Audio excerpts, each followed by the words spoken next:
सर्दी होते तर दिवसातून 2 ते 3 वेळा गरम पाण्याची वाफ घ्यायची आहे। ही वाफ घेताना त्यामध्ये तुम्ही हलकसं मीठ टाकून वाफ घेऊ शकता किंवा कोबीची पानं टाकून देखील वाफ घेऊ शकता।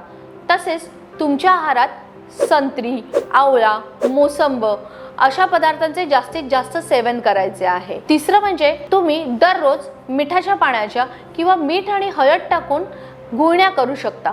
त्यामुळे तुमचा घशाला जी खवखव होते किंवा घशाची जी जळजळ होते सर्दीमुळे ती कमी होण्यास मदत होते। आहारात पालेभाज्यांचं जास्तीत जास्त सेवन करावे, यातून आपली रोगप्रतिकारक शक्ती वाढते व शिंका आणि सर्दी यांचे प्रमाण कमी होते। तुम्हाला जर सायनसेसचे जास्तच इश्यू असतील, जुनाट सर्दीपासून तुम्ही हैराण असाल तर आम्हाला नक्कीच संपर्क साधा।